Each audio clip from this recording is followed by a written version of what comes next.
Hello दोस्तों, स्वागत है आप सभी का मेरे YouTube channel learn and get में।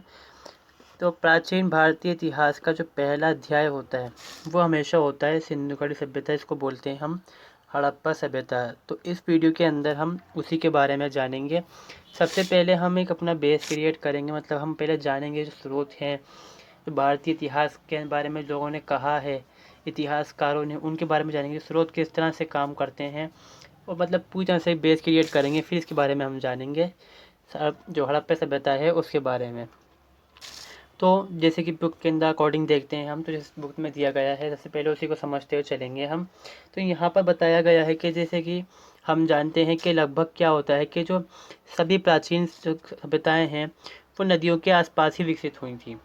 जैसे कि इसमें एग्जाम्पल है मिस्र की सभ्यता, बेबीलोनिया की सभ्यता और सुमेरियन सभ्यता है, या फिर असीरियन सभ्यता जो हैं, सभी कहाँ पर विकसित हुई हैं? नदी घाटी के आसपास ये विकसित होती हैं सारी की सारी। ठीक है। इसी तरह से क्या होता है कि जो सिंधु घाटी सभ्यता होती है, हमारे जो देश की सभ्यता जिसको मानते हैं हम, वो है सिंधु घाटी सभ्यता। ये विकसित होती है सिंधु नदी के किनारे। ठीक है। और इसी वजह से इसका नाम पड़ता है सिंधु घाटी सभ्यता। सिंधु घाटी के पास विकसित हुई तो सिंधु घाटी सभ्यता इसका नाम पड़ गया।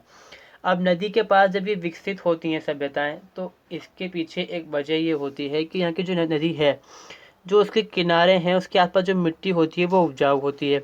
इस वजह से क्या होती है कि पैदावार, किसकी पैदावार, खेती वगैरह जो हम करेंगे, अनाज जो उगाएंगे हम, तो वो ज़्यादा उगता है और अच्छा उगता है यहाँ पर। तो पहले जो ज़रूरत होती है इंसान की, जो बुनियादी जो ज़रूरत होती है इंसान की, बेसिक नीड जिसको बोलेंगे, तो वो क्या है कि खाना मिले इंसान को। तो जब हम यहाँ पे देखेंगे ज़मीन उपजाऊ है तो खेती अच्छी तरीके से हो सकती है, जो अनाज वगैरह उगाना है आसानी से उगा सकते हैं। तो जो सभ्यताएं सारी बसी, जो विकसित हुई सारी, वो नदी के पास होती हैं आसपास। और दूसरा फ़ायदा यहाँ पर ये होता है कि सामान का व्यापार, आवागमन जो कहेंगे हम, इसके अंदर ट्रांसपोर्टेशन नदी के करना, नदी से करना आसान है, सस्ता भी होता है, आसान भी होता है, ख़तरनाक है मगर फिर भी इतना जोखिम उठा सकता है इंसान। तो दो कारण हैं इसके बारे में। क्या कहते हैं डॉक्टर बनर्जी, कहते हैं भारत के बारे में कि भारत के विषय में उनका कहना है कि इसकी विशालता, इसकी जलवायु में विभिन्नता, भौगोलिक विशेषता, स्थितियों में अंतर यानी कि, तथा विभिन्न प्रजातियां जो इसमें रहती हैं के कारण इसको एक उपमहाद्वीप या महाद्वीप ही कहा जा सकता है। जैसे हम जानते हैं कि भारत में बहुत तरह की प्रजातियां के मतलब तरह के लोग रहते हैं, सफ़ेद, कोई काला है, कोई गोरा है। फिर उनके जो शहर हैं उनके में भी डिफरेंट होता है, उनकी बोलियों में फ़र्क होता है, जलवायु अलग है। उत्तर में ठंडक के नीचे, हम दक्षिण में जाएंगे तो गर्मी ज़्यादा है वहाँ। पश्चिम में क्या है, रेगिस्तानी इलाका है। पूर्व में क्या है कि वहाँ पर हमेशा ही माहौल रहता है कि आर्द्र माहौल रहता है वहाँ का। तो ये क्या है कि इस वजह से क्या कहते हैं कि ये जो डॉक्टर बनर्जी हैं कहते हैं कि भारत को हम एक महाद्वीप ही कह सकते हैं, क्योंकि महाद्वीप की सारी विशेषताएं होती हैं, बहुत सारे देश भी होते हैं, बहुत तरह के लोग भी रहते हैं, और जो जलवायु विभिन्नता जो होती है वो पाई जाती है इसमें। अगर भौगोलिक दृष्टि से देखें प्राचीन भारतीय साहित्य के अंदर, तो भारत को बांटा गया है उसमें 5 भागों के अंदर। मगर ये प्राचीन साहित्य की बात हम नहीं करेंगे, हम बात करेंगे आधुनिक साहित्य में जो बांटा गया है, या फिर आधुनिक इतिहास में कहेंगे प्राकृतिक रूप में भारत को बांटा गया है 4 भागों में। जिसमें पहला भाग आता है उत्तर का पर्वतीय भाग, जिसमें शामिल होते हैं हमारे कश्मीर, कांगड़ा, गढ़वाल, कुमाऊं, नेपाल, सिक्किम, भूटान और विशालो सर्वोच्च संपूर्ण हिमालय पर्वत श्रृंखला। हमें मालूम है कि भारत का ये उत्तरी इलाका है, यहाँ से ही कश्मीर का इलाका आता है, ये सारा उत्तरी इलाका है। तो कश्मीर है, कांगड़ा कुमाऊं इधर हो जाएगा, नेपाल भूटान सब इधर आ जाएंगे। तो ये उत्तरी इलाके के अंदर ये सब शामिल होते हैं। 4 हिस्से बांटे गए हैं, इसमें पहला हिस्सा उत्तर का पर्वतीय भाग आता है। दूसरा आता है गंगा तथा सिंधु घाटी का जो इलाका है, सिंधु नदी के जो किनारे हैं, उत्तरी मैदान होते हैं, सारे आएंगे इसमें। इसमें क्या है, यमुना, गंगा, ब्रह्मपुत्र के उपजाऊ मैदान शामिल है। संपूर्ण जो राजपूताना है, जिसको हम राजस्थान का इलाका मानते हैं, गुजरात है, और मध्य प्रदेश के कुछ इलाके लगते हैं इसके अंदर, हरियाणा के, तो वो इसके अंदर शामिल होगा। ठीक है।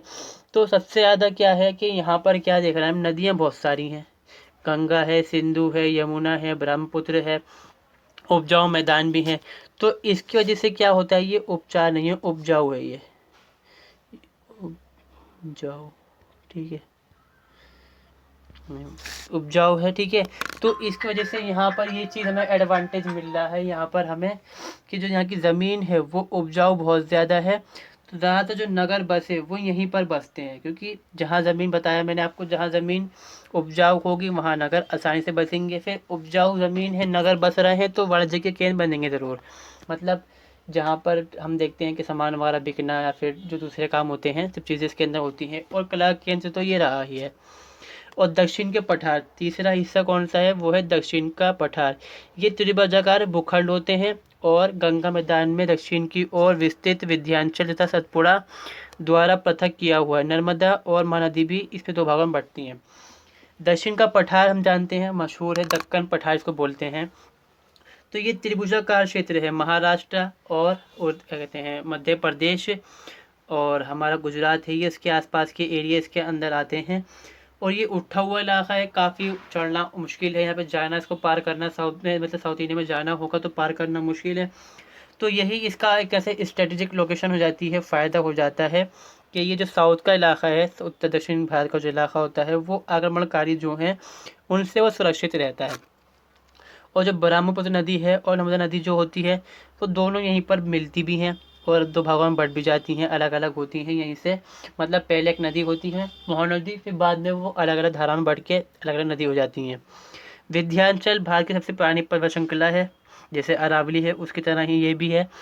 और ये दक्षिण को अलग करती है। और ग्रंथ में क्या कहा गया है इसको, दक्षिण भाग को दक्षिण ही कहा गया है इसको। यहाँ जाना क्या है, कठिन कार्य है कि इस वजह से क्या होता है, जो आक्रमणकारी हैं उनसे सुरक्षित रहा ये इलाका।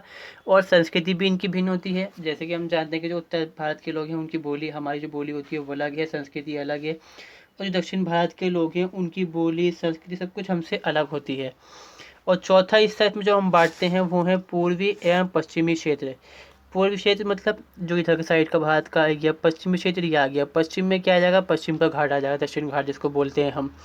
और इधर सारी बंदरगाहें हैं, नदी हैं, जो सारी चीज़ें इसमें आती हैं वो सब इसमें शामिल हो जाती हैं। दक्षिण में देखते हैं, दक्षिण पश्चिम की तरफ क्या है कि दक्षिण घाट कहते हैं, जो 3000 से लेकर 6000 फीट तक ऊपर उठा हुआ है। मतलब कुछ पहाड़ का सा इलाका बना हुआ है, पहाड़ पहाड़ मतलब पूरे में हम देखेंगे कि ये जो गोवा का साइड है, ये सब साइड जा रही हैं, ये सब उठे हुए हैं। तो इसका फ़ायदा मिलता है, जैसे हम देखते हैं उड़ीसा में अक्सर जो चक्रवात वगैरह आते हैं इफेक्ट बहुत ज़्यादा करते हैं, मगर इस एरिया पे कम इफेक्ट करते हैं क्योंकि ऊंची जगह है, उठी हुई काफ़ी है, इफेक्ट होता है मगर कम होता है इसके अंदर। अब यहाँ तक ये कंप्लीट होता है। अब आगे देखेंगे हम जो भारतीय निवासी हैं, जो उनका वर्गीकरण किया गया है। यहाँ तक अभी तक हम यही कर रहे हैं कि जो हमारा एक तरह से बेस बना रहे हैं, हम समझने की इन चीज़ों को पार्ट्स में बांट रहे हैं कि ये चीज़ यहाँ पर काम आएगी, हमारा ये वाला पॉइंट है तो ये यहाँ पर काम आएगा। तो उस चीज़ के लिए हम इन सब चीज़ों को जानना है, बुक के अंदर इनको इस वजह से बताया गया है पहले कि हम समझ सकें इस चीज़ को।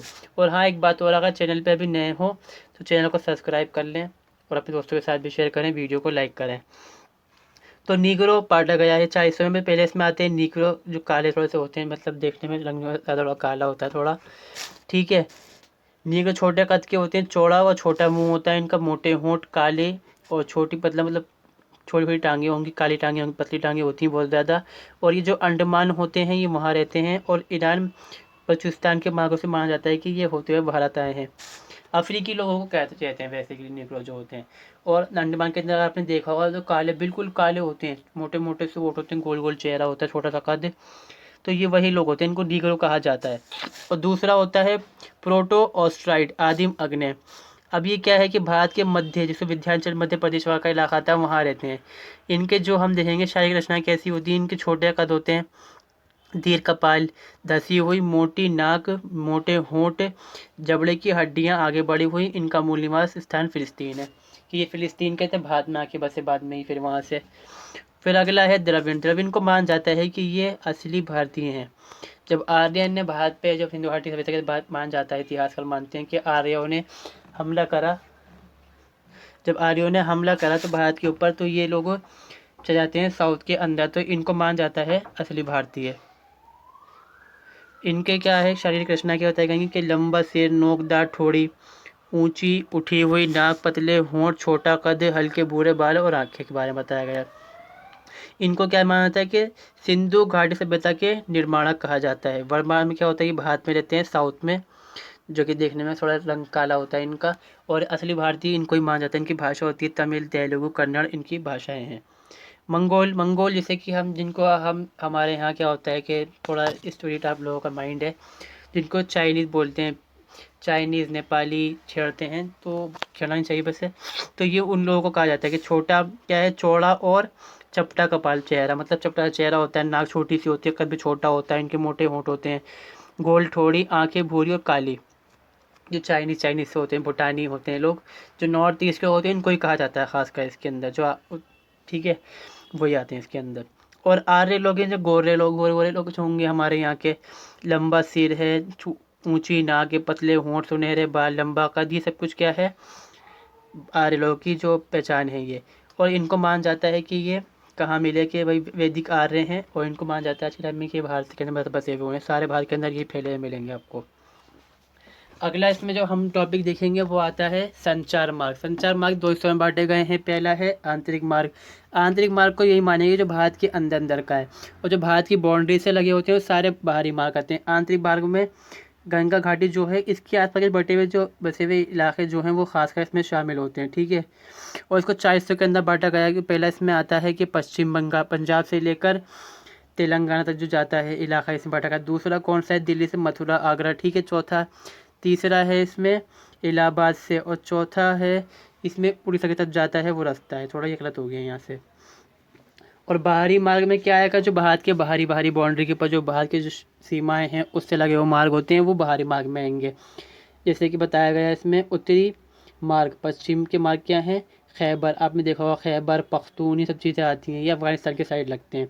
गोमल वैली, बेलन, ये सब क्या है कि दर्रे हैं और रास्ते हैं, जा रहे हैं पहाड़ी रास्ते, अफगानिस्तान की तरफ जाते हैं ये रास्ते।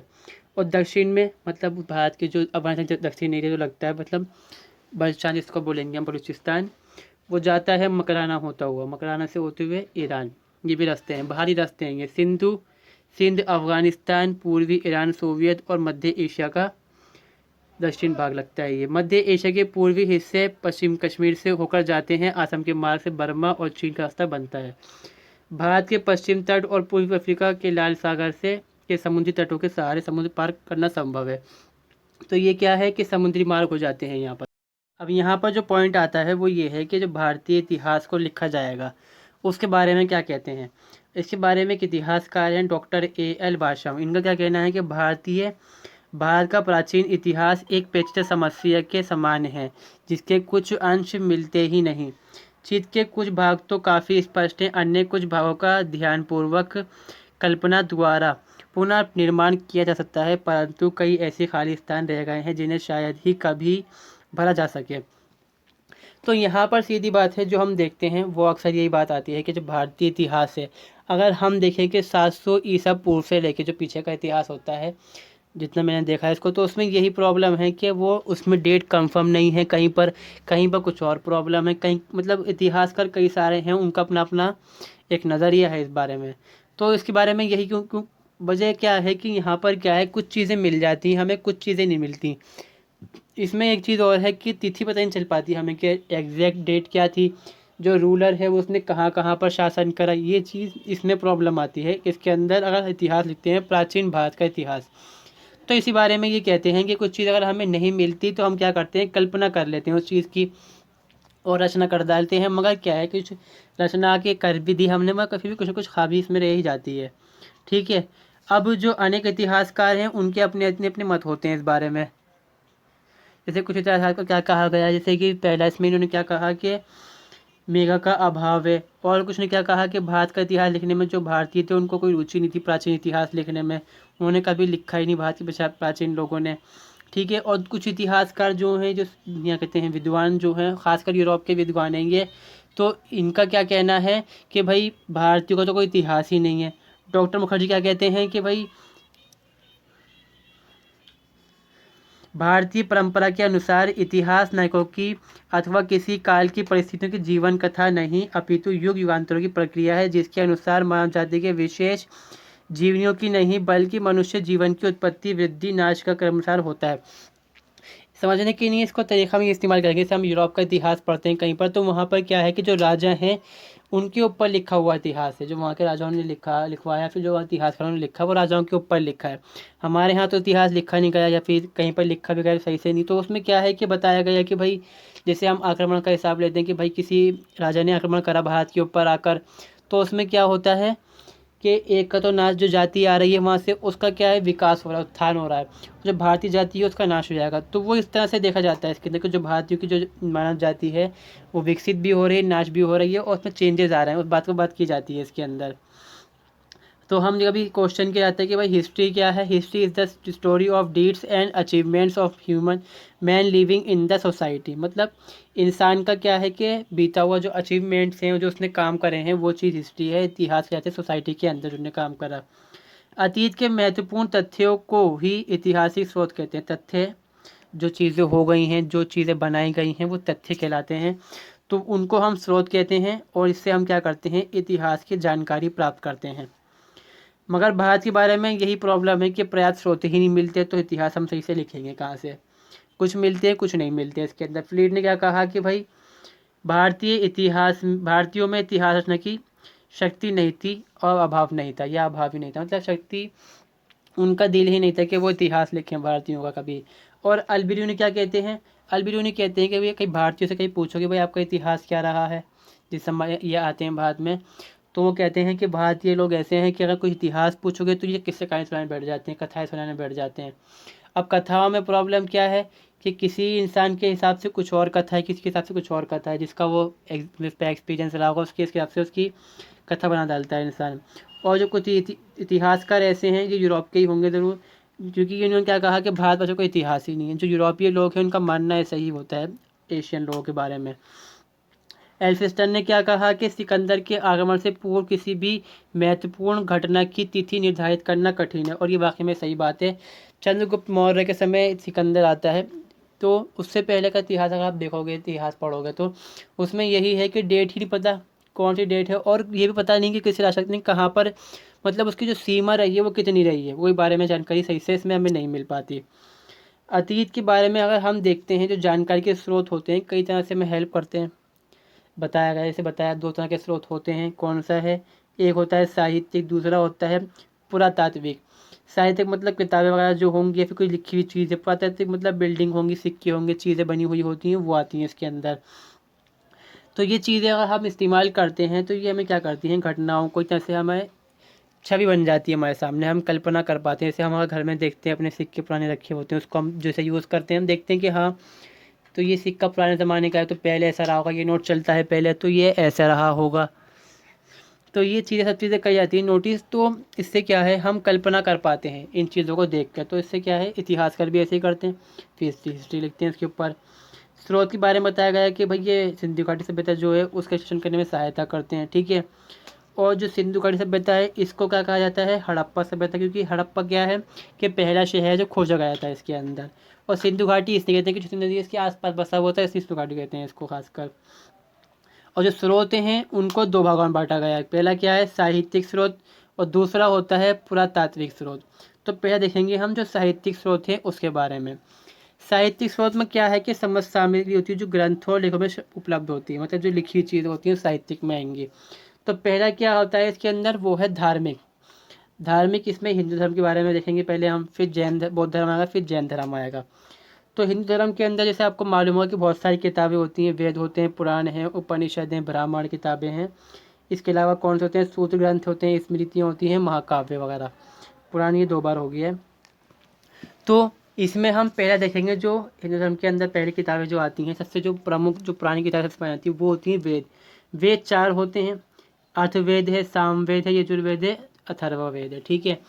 तो इनके जो रचनाकार माना जाता है वो होते हैं महर्षि वेदव्यास, ठीक है, उनको माना गया है। तो इस वजह से क्या है कि हिंदू धर्म के अंदर इनको ज़्यादा इज्जत दी जाती है, और जो हिंदू लोग ज़्यादा अच्छे जानते हैं तो उनको मानते हैं कि भाई ईश्वर का ही स्वरूप उन्होंने लिखा और उनको ऑर्डर मिला है उसकी तरफ से। और इसके बारे में यह कहा गया है कि जो सामवेद है उसको क्या कहते हैं कि जो मंत्रों की किताब है, जो मंत्र जो देवता है उन्होंने पढ़ा, तो जो आसपास के लोग गुनगुना रहे थे वो चीज़ें लिखी गई हैं इसके अंदर। और जो यजुर्वेद होता है वो प्रधान वेद होता है, इसमें क्या है कि जो यज्ञ है उसके बारे में लिखा होता है कि पूजा पाठ किस तरह से की जानी चाहिए, ठीक है। और जो अथर्व वेद होता है उसमें क्या है, ब्रह्मा ज्ञान, जो ब्रह्मा जो मानते हैं जो दुनिया की रचना करी वो, समाज का जो धर्म है, निष्ठा है, औषधि प्रयोग है, रोग निवारण है, जो टोना जो भी सब चीज़ें आएंगी वो इसके अंदर आती हैं अथर्ववेद के अंदर। जैसे कि हम बौद्ध धर्म के अंदर आपने देखा होगा कि जो किताबें होती हैं, 3 किताबें होती हैं, उनको बोलते हैं त्रिपिटक। ऐसे ही हिंदू धर्म के अंदर 4 किताब, इनको जो 4 वेद हैं, इनको बोलते हैं संहिता। और जो अगला जो इसमें स्रोत में जब हम देखेंगे साहित्यिक स्रोत में, जो हिंदू धर्म के जो स्रोत देख रहे हैं हम धार्मिक में, तो वो आती हैं ब्राह्मणी किताबें। ब्राह्मणी किताबें अगर हिस्ट्री पढ़ेंगे तो सीधी सी बात ये है, उसमें आप देखेंगे कि पहले क्या है कि हिंदू धर्म के अंदर बलि चलती है, बलि का रीति रिवाज होता है। बाद में उस चीज़ को ख़त्म कर दिया जाता है कि वो करवाते हैं, जो ब्राह्मण होते हैं यज्ञ करवाते हैं, तो उसको सिद्ध करने के लिए वो किताबें लिखवाते हैं, लिखते हैं। जो ब्राह्मण होते हैं या फिर जो पुरोहित होते हैं, पंडित जो होते हैं, वो किताबें लिखवाते हैं, तो उन्हीं को बोलते हैं ब्राह्मणी किताबें। तो ये किसके ऊपर बेस होती हैं कि होती तो ये अलग नहीं हिंदू धर्म से, ये है तो वही चीज़।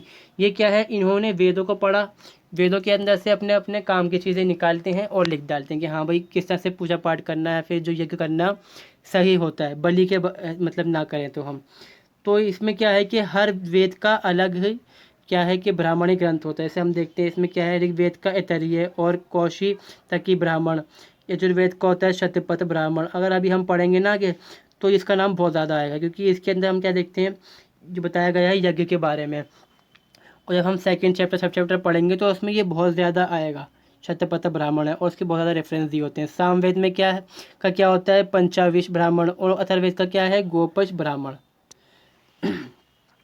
अब आगे हम देखते हैं वो है अरण्यक।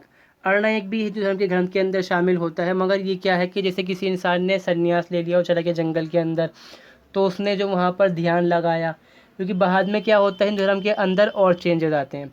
तो यहाँ पर लोग सोचते हैं कि भाई यज्ञ करवा रहे हैं तो ये तो बहुत महंगा खर्चा पड़ रहा है हमें इस चीज़ का करना। बाद में जैसे बौद्ध धर्म वगैरह आएगा तो उस टाइम क्या होता है, लोग शिफ्ट होते हैं दूसरी धर्म की तरफ, तो वो उस टाइम क्या होता है हिंदू धर्म के अंदर चेंजेस आते हैं। तो वो जो लोग होते हैं वो सोचते हैं, जो लोग जाते हैं जंगल वगैरह जाके जाते हैं, संन्यास ले लेते हैं वहाँ पर, तो वो किताबें लिखते हैं वहाँ पर जाके, अपनी किताब ग्रंथ वाले डालते हैं, तो उनको क्या कहा जाता है, अरण्यक। ठीक है, और वहीं पढ़ी जाती हैं किताबें। तो ये क्या होती हैं, चिंतनशील जो विचारधारा निकल के आती है हिंदू धर्म के अंदर, उसके ऊपर लिखा गया है। क्योंकि यहाँ पर क्या है, इंसान अपने दिमाग का इस्तेमाल कर रहा है। जो पंडित ने कहा, पुरोहित ने कहा, उसको नहीं मानना, वो अपने दिमाग का इस्तेमाल, क्योंकि जो महात्मा बुद्ध वगैरह हैं वो लोगों के दिमाग में बात डाल चुके हैं, जो महावीर जैन वगैरह होते हैं, कि भाई चीज़ें सही नहीं है जो आप कर रहे हैं, चिंतन का इस्तेमाल करिए, दिमाग का इस्तेमाल करिए, थोड़ा ध्यान दीजिए। फिर इसके बाद जो किताबें आती हैं हिंदू धर्म के अंदर, वो आती हैं उपनिषद। ये साहित्यिक स्रोत हैं, हम इससे क्या है, इतिहास की गणना कर सकते हैं कि उस ज़माने के अंदर क्या रहा होगा, क्योंकि इस तरह से यज्ञ क्या क्या किए गए हैं या बताया गया है मंत्र के बारे में, तो पता चलती है हमें घटना इससे कि क्या क्या रहा होगा उस ज़माने में। क्या है, उपनिषद में ब्राह्म्य ज्ञान और आत्मज्ञान की विशद चर्चा है। मतलब जो ब्राह्मण थे जिन्होंने रचना करी दुनिया की धर्म के अकॉर्डिंग, तो उनके बारे में, आत्मा ज्ञान जो है इंसान के, जो अपने इंसान सोचता है दिन से अपने आत्मा से अपनी, उसके बारे में है। यहाँ पर क्या किया गया है उपनिषद के अंदर, और चेंजेस आ गए हिंदू धर्म के अंदर। पहले बलि है, फिर यज्ञ है, अब यहाँ पर बताया था कि अरण्य तक क्या होता है, कुछ लोग कर रहे हैं। उपनिषद में क्या हो गया कि ज़्यादातर लोग मानने लगे हैं कि भाई ध्यान लगाना, ज्ञान करना ज़रूरी है कि हम समझें।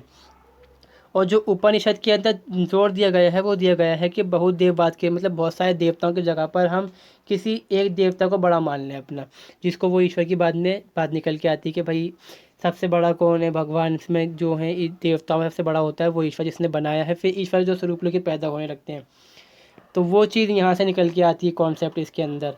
ठीक है, तो इसके अंदर बहुत सारे उपनिषद होते हैं जो दिए गए हैं किताब के अंदर।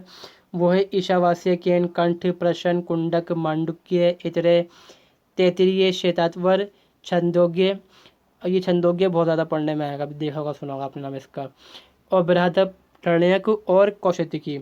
वेदों और ब्राह्मणों की महानता का ये और अधिक शक्तिशाली बना देते हैं, क्योंकि इसको लिखने वाले कौन है, ब्राह्मण ही हैं, पुरोहित ही इनको लिख रहे हैं। मगर क्या है कि थोड़ा वहाँ पर हमको पता चल रहा है कि भाई समाज को अगर अपने से जोड़ के रखना है तो थोड़ा कम का जो है खर्चा कराया जाए, उनकी जगह थोड़ा कम किया जाए, मगर बांध के रखा जाए, उनके सामने अपनी इज्जत बना के रखी जाए, इसलिए ये किताबें लिखी जाती हैं। आगे क्या है, वेदांत क्या है, जो अगर हम देखते हैं कि जो ब्राह्मणी किताबें हैं, वेद हैं, उपनिषद, सब के जो बेस के ऊपर लिखी गई किताबें, उनको कहते हैं वेदांत। मतलब वेदों में से खास खास पॉइंट है छाट के लिख डालते हैं कि भाई ये चीज़ करनी चाहिए। हमारे यहाँ क्या होता है, बहुत सारी किताबें लिखी होती हैं, तो उनमें से क्या होता है कि अलग अलग रेफरेंस दे डालते हैं वहाँ के जो समझते हैं अपने हिसाब से, तो वो चीज़ इसके अंदर आती है वेदांतों के अंदर। ठीक है, आगे क्या है कि वेदांत में क्या है, शिक्षा की कौन कौन सी चीज़ें आती हैं, शिक्षा, कल्प, व्याकरण और निरुक्त, छंद, ज्योतिष, छह मतलब वेदांत है। मतलब इसको बांट दिया कि जो वेद, हमने देखा कि वेदों के अंदर क्या है कि अलग अलग तरह से लिखा होता है। तो उसमें क्या है, किसी वेद के अंदर कोई टॉपिक, दो वेदों के अंदर एक चीज़ लिखी हुई है, उन्होंने क्या करा, उसको छाट के निकाला, इसमें लिख डाला, तो ये वेदांत बन जाते हैं यहाँ से। क्या है कि वेदों के अंग माने जाते हैं। वेदों को ठीक समझने की नहीं क्या है कि इनको पढ़ना आसान है, और ये आम इंसान समझ सकता है इस चीज़ को आसानी से, इसके अंदर खासियत ये होती है। अगला क्या है कि सूत्र ग्रंथ क्या है। सूत्र ग्रंथों के अंदर क्या है कि खासकर जो ब्राह्मणों ने किताबें लिखी या जो अरण्यक जो हैं, दोनों से मिली हुई चीज़ निकल के आती है कि यज्ञ भी करिए आप साथ में, और जो आपको ध्यान लगाना है वो भी करिए। मतलब उन्होंने क्या कहा कि भाई दोनों चीज़ें मिल के रहना पड़ेगा आपको, यज्ञ भी करना है और ध्यान का भी इस्तेमाल करना है। इतना भी ध्यान नहीं लगाना कि आप यज्ञ भूल जाओ, और यज्ञ इतना भी नहीं करना कि आप ध्यान लगाना ही भूल जाओ, कि पंडित आपका इस्तेमाल, जो पुरोहित है, इस्तेमाल करता रहे वो आपका। इसमें क्या गया है कि तीन प्रमुख दिखाए गए हैं, श्रोत सूत्र, ब्राह्य सूत्र और धर्म सूत्र, ये खासकर मिलने को मिलता है। स्मृति, सबसे खासकर जो नाम सुना होगा आपने कि मनुस्मृति है इसके अंदर। स्मृति के बारे में क्या कहा जाता है, हिंदू धर्म के अंदर माना जाता है कि जो पुरोहित हैं या फिर जो योगी वगैरह लोग थे जो लिखते थे किताब वगैरह को, तो उनमें क्या था कि ईश्वर ने उनके दिमाग में ये बातचीत डाल डाली, उनको या फिर उन्होंने सुना अपने कान से कि ईश्वर ने उनसे आगे कहा, तो उन्होंने किताबों के अंदर वो चीज़ जानी को कहा जाता है स्मृति, जो उनके जहन में आई ईश्वर ने डाली। ये हिंदू धर्म के अंदर मान्यता होती है। तो इसमें क्या होता है कि ये चीज़ होती है नियम, नियम क्या भाई आपको क्या करना है जीवन में, क्या नहीं करना। इसमें सबसे ख़ास जो मानी जाती है वो होती है मनुस्मृति। इसके अलावा दूसरी भी चीज़ें होती हैं, चीज़ें बताई गई हैं इसके अंदर, ठीक है। अब आगे देखते हैं, मनुस्मृति जो है सबसे प्राचीन ग्रंथ है, ठीक है। इसको प्रामाणिक माना जाता है। आपने देखा होगा जो सुभाष भीमराव अम्बेडकर थे, उन्होंने कौन सी किताब जलाई थी भाई, वो थी मनुस्मृति। जलाई क्यों थी, क्योंकि उसमें क्या था कि दबाया गया है लोगों को, उसमें ही किया गया है वर्णन के चार जातियाँ हैं, जो सबसे नीचे हैं शूद्र वैश्य बताया गया है उनको, शूद्र को खासकर, और औरतों के जो अधिकार हैं बिल्कुल ख़त्म किए गए हैं मनुस्मृति के अंदर, इसलिए औरतें भी इसके खिलाफ रहती हैं। अगला जो होता है वो महाकाव्य होते हैं। महाकाव्य में कौन कौन से आएंगे, ब्राह्मणी ग्रंथों से दो मतलब महाकाव्य मिलते हैं हमें। पहला तो है रामायण और महाभारत। महाभारत के अंदर ही गीता भी आती है ना, वो चीज़ आ गई इसके अंदर। इन ग्रंथों में क्या किया गया है, इनकी जो रचना हुई है वो हुई है 4वीं शताब्दी में, ठीक है। इससे हमें हम देखते हैं कि महाभारत के अंदर जो युद्ध की घटना मिलती है, तो उससे हमें क्या स्रोत मिल रहा है इतिहास के बारे में कि भाई उनकी जो राजनीतिक स्थिति थी वो कैसी थी, उनका जो साम्राज्य था पांडवों को कहाँ तक फैला था, उन्होंने कहाँ तक जीता, लड़ी किस इलाके की नहीं लड़ी, संस्कृति कैसी थी उनकी, जो उनका रहन सहन तरीका कैसा था, सब चीज़ें पता चलती हैं हमें इन चीज़ों से। अगला जो आता है वो पुराण है। ये 18 होते हैं, ठीक है। इसमें क्या है कि भाई जो बताया गया होता है परंपराएं कैसी होती हैं, कि आपको इतिहास कैसा रहेगा आपके धर्म के अंदर, सृष्टि का निर्माण कैसे हुआ, प्रलय आया, फिर दोबारा दुनिया बसी, फिर दोबारा प्रलय आएगा, फिर आखिर में दुनिया ख़त्म हो जाएगी, सब बताया होता है इसके अंदर, हिंदू धर्म के अंदर। इसके अलावा जो ग्रंथ हैं वो होते हैं बौद्ध ग्रंथ। अब जैसे हमने देखा कि हिंदू धर्म के बारे में साहित्यिक स्रोत हैं। अब जो बौद्ध ग्रंथ हैं वो इस्तेमाल कहाँ पर होंगे, वो होंगे 300 से 320 ईसा पूर्व से लेकर 400-500 तक चलते हैं। इनसे हमें क्या होगा, जानकारी मिलेगी उस समय के बारे में, कि सामाजिक घटनाएं कैसी, राजा ने कौन कौन से राजा ने मान्यताएं दी इन चीज़ों को, और कौन कौन से घटनाएं घटी, या फिर जो जीवन होता है महात्मा बुद्ध का वो बताया गया होता है इसमें। इसके अलावा जो अन्य हम देखेंगे साहित्यिक जो स्रोत आते हैं हमारे, वो हैं धार्मिक स्रोतों में, वो आएंगे ब्राह्मण ग्रंथ, जिनको हम त्रिपिटक कहते हैं। इसमें 3 किताबें आती हैं, विनय पिटक, सूत पिटक और अभिधम्म पिटक। अब इसमें बारे में ज़्यादा जाएंगे, डीप में जाएंगे नहीं हम, क्या क्या चीज़ें हैं वो आगे जो चैप्टर आएंगे देख लेंगे उनमें हम। ब्राह्मणी साहित्य, भारतीय बौद्ध धर्म की साहित्य बहुत विशाल हैं, और इसमें प्राचीन, अब ये 3 पिटक जो है प्राचीन भारतीय, पहले देखते हैं प्राचीन भारतीय इतिहास के निर्माण में योगदान कम महत्वपूर्ण नहीं है, क्योंकि इसमें हमें पता चलता है, जैसे हम देखते हैं खासकर जो हमारा अशोक सम्राट है, जानकारी सबसे ज़्यादा मिलती है वो बौद्ध धर्म से ही मिलती है, बौद्ध ग्रंथों से ही मिलती है जानकारी इसके बारे में। और इसके अलावा जो चीज़ें लिखी गई हैं, जब हम चीज़ें टिकाएँ वगैरह लिखी हैं, वो चीज़ इसमें शामिल हो सकती हैं। आगे क्या है कि जातक ग्रंथ हैं। जातक मतलब जो कहानियाँ लिखी गई, जो बोली गई, सुनाई गई लोगों के द्वारा, वो चीज़ें कहते हैं इनको। तो ये है 539 संख्या के अंदर। इसके बारे में क्या कहते हैं, विटर्निस क्या कहते हैं, जातक केवल इसलिए ही अमूल्य नहीं क्योंकि उनके साहित्य, उनकी कला का प्रकाशन वैसा ही है, अपितु 30वीं शताब्दी ईसा पूर्व सभ्यता के इतिहास की दृष्टि से भी उनको वैसा ऊंचा माना जा सकता है। जातक कथाएं क्या होती हैं, जिसमें बताया गया होता है महात्मा बुद्ध की पैदाइश के बारे में, कैसे पैदा हुए, कैसे रहे, जो मतलब पूरी उनकी लाइफ स्टाइल लिखी है, जैसे पैदा हुए, पैदाइश से मरने तक उनकी सब कुछ लिखा होता है, कहते हैं जातक कथाएं। वही चीज़ है इसकी, ठीक है। आगे क्या होता है कि पाली ग्रंथ होते हैं। पाली मतलब भाषा होती है। पाली, प्राकृत, अपभ्रंश, अवहड़, ये सब भाषाएं हैं। हिंदी मतलब निकल के आती है इन भाषाओं से बाद में। तो इसमें भी ग्रंथ लिखे गए थे, उनके बारे में बताया गया। इसमें किताबों का नाम जो दिया गया है, दीप वंश, महावंश, और ये है मिलिंद पहो। आगे इसके बाद जो आएगा, जो बौद्ध धर्म के अलावा जैन ग्रंथ आते हैं। जैन ग्रंथ से पता चल जाता है हमें, कुछ साहित्य की जानकारी मिल जाती है कि समाज कैसा रहा, क्योंकि जो चेंजेस के बारे में बात करते हैं महावीर जैन और जो भद्रबाहु जो आते हैं, सबसे पहले जो होते हैं वो उनके बारे में लिखा जाता है, ठीक है। ईसा की पहली शताब्दी से छठी से तक काल के अनेक ग्रंथों की रचना हुई, जिसमें क्या है, परिशिष्ट पर मतलब बताते हैं, परिशिष्ट पर मतलब किताब लिखी थी भद्रबाहु, जिनको पहला माना जाता है। जो हम क्या कहते हैं, इनके जो सिस्टम होता है धर्म ग्रंथ, जो मतलब पुजारी जो माना होता है इनके अंदर, जो मैसेंजर बोलते हैं, इसके अंदर याद नहीं आ रहा मेरा नाम, ठीक है। इन्होंने बहुत सारी किताबें इसके अंदर मिलती हैं, वो आगे हम देख लेंगे। जैन धर्म का प्रारंभिक इतिहास कल्पसूत्र से ज्ञात होता है, जिसकी रचना भद्रबाहु ने खुद की थी, ठीक है। इतिहास का क्षेत्र अत्यधिक विस्तृत है। इसके अंतर्गत राजाओं और उनके अधिकारियों का वर्णन, शासन, प्रबंध तथा अन्य राजनीतिक परिस्थितियों के अतिरिक्त आर्थिक, सामाजिक और परिस्थितियां भी आती हैं इसके अंदर, ठीक है। तो इसमें अब क्या हम देखेंगे कि अब हम बात कर रहे हैं यहाँ पर ऐतिहासिक स्रोतों के बारे में। अब शुरुआत यहाँ से हो चुकी है ऐतिहासिक स्रोतों, मतलब धार्मिक स्रोत यहाँ से ख़त्म, अब शुरुआत हो रही है ऐतिहासिक स्रोतों के बारे में। मतलब जो इतिहास लोगों ने खुद लिखवाया अपनी मर्जी से, जो राजाओं ने, जिसमें क्या है कि राज तरणी कलहण द्वारा लिखा गया है। कौटिल्य का अर्थशास्त्र होता है, और शूद्र के निशान और कंदम्ब किए नीतिसार, ये इतिहास हैं जो इनको लिखवाया गया है खुद ही जान के कि हाँ ये इतिहास के तौर पे लिखा गया है। इनको ये इतिहास की तरह पे किताबें इस्तेमाल की जाती हैं। अगला वो होता है, वो है अर्ध ऐतिहासिक। मतलब ये ग्रंथ वो होते हैं कि इनको लिखने का उद्देश्य नहीं था कि हम इतिहास के लिए लिख रहे हैं, मतलब लिखा गया, मगर साहित्यकार जो है आज इनको इस्तेमाल करते हैं कैसा, कैसे भी इतिहास लिखने के लिए, मगर कुछ और इनका मकसद लिखने, कुछ और मकसद है। इसमें हम क्या कहते हैं, बहुत सारे आते हैं। पाणिनि की अष्टाध्यायी, गार्गी की संहिता, पतंजलि महाभाष्य, अब बहुत सारी किताबें हैं। रुग्ध, ये है मुद्रा राक्षस, जिसको लिखा था विशाखा दत्त ने। इसके अंदर ये कहानी दिखाई जाती है कि भाई कैसे समुद्रगुप्त ने मारा, जो नंदवंश का अंत कर डालता है बाद में, फिर चेंजेस आते हैं इसके अंदर। और फिर हर्षवर्धन का कवि जो लिखता है उसके बारे में, बाण भट्ट जो होता है वो लिखता है, वो कहानियाँ हैं। इसके अलावा ये चीज़ें और दी गई हैं। अब आगे यहाँ पर आते हैं, दूसरे स्रोत आते हैं, वो हैं विदेशी यात्रा के स्रोत लिखे हुए, जिसमें हम कहते हैं यात्रा वृत्तांत। पहला इसके अंदर आता है वो है यूनानी वृत्तांत। यूनानियों के ग्रंथों से हमें भारत का वर्णन मिलता है। हालांकि बहुत कम भारत में आए यूनानी, मगर जानकारी हमें फिर भी मिलती है उनके से, ठीक है। तो यानी क्या है, यूनानी इतिहास का जो सबसे पहले इतिहास जिन्होंने लिखा दुनिया के अंदर, वो है हेरोडोटस, जिनके द्वारा लिखा गया था हिस्टोरिका, जिसमें भारत और फ्रांस के संबंध के बारे में जानकारी हमें मिलती है।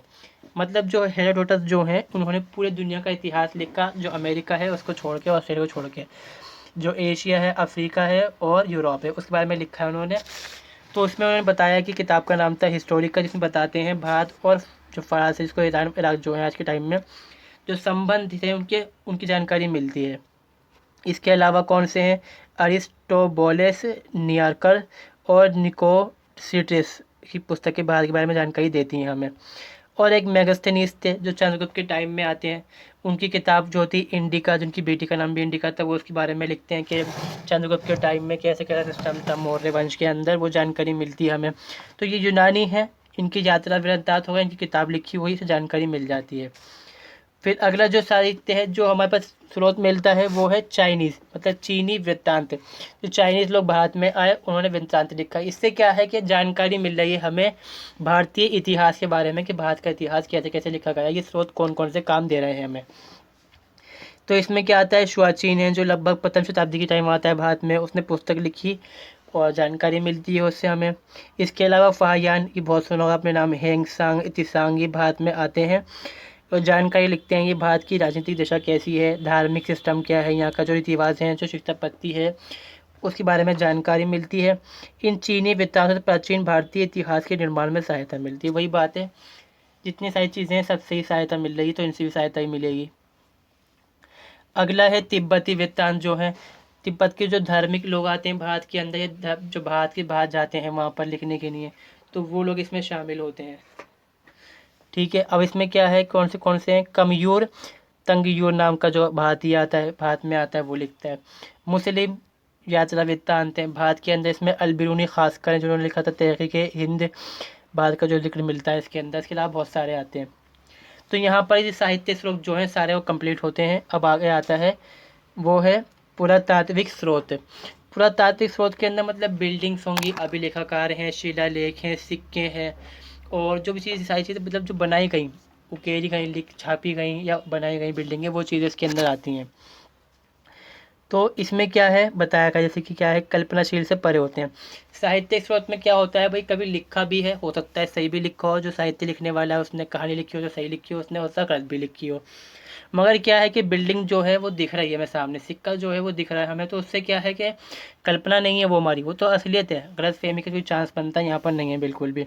इसमें क्या क्या चीज़ें आएंगी साहित्यिक स्रोत में, सॉरी पुरातात्विक स्रोत में, क्या है, अभिलेख, स्मारक, सिक्के आदि शामिल होते हैं। इसमें पहला आता है अभिलेख, जिसके बारे में प्रोफेसर रेवसेन ने क्या लिखा, अभिलेख जिस समय और जिस देश में होते हैं उस देश की राजनीतिक, सामाजिक, आर्थिक, धार्मिक स्थिति का ज्ञान प्राप्त करने में सहायता देते हैं। अभिलेखों का जो हमें सबसे खास बड़ा जो सबसे बड़ा एग्जाम्पल मिलता है वो है हमारे अशोक के अभिलेख, क्योंकि उसने हर जगह अपने जो संदेश थे वो लिखवाए थे, और जो चीज़ें बताता था लोगों को वो लिखवाए थे, जो हम धर्म का प्रचार करता था वो अपने। समुद्रगुप्त की जो प्रयाग प्रशस्ति होती है इसमें तारीफ की गई है समुद्रगुप्त की, भाई उसने कैसे कैसे जीता हिंदुस्तान को, जो एक्सपेंशन करा भारत का। कलिंगराज का खाबर जो है और चालुक्य नरेश हैं उनका लिखा हुआ है। पुलकेशिन द्वितीय का एहोल, स्कंदगुप्त का भीतरी स्तंभ, ये स्कंदगुप्त वगैरह भी सारी जो हैं इनके बारे में जानकारी मिलती है। ये क्या है, शिलालेख है, अभिलेख बोलेंगे इनको। शिलालेख होते हैं पत्थर के ऊपर लिखे होते हैं। आगे आता है इसमें स्मारक। स्मारक मतलब बिल्डिंग जो आएंगी इसके अंदर, जैसे कि हम कुतुब मीनार देखेंगे, लाल किला है, जामा मस्जिद है, ये स्मारक है। अब जैसे बिल्डिंग स्ट्रक्चर हम देखेंगे हड़प्पा के, उसमें क्या आएगा कि महान स्नानगार है, भवन जो बने हुए हैं, और जो वहाँ के किले वगैरह जो देखने में मिलेंगे हमें हड़प्पा के वगैरह के, तो वो उसका इस्तेमाल इसमें हम कर सकते हैं। इसमें आगे क्या आएगा, सिक्के हैं। सिक्के कई तरह के हो सकते थे, उसमें सिक्कों से जानकारी मिलती है।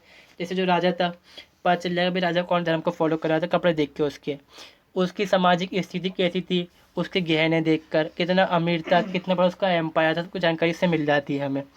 इससे क्या मिलता है हमें, सामाजिक, धार्मिक और सांस्कृतिक राजनीतिक स्थिति जो होती है इसका ज्ञान मिल जाता है हमें।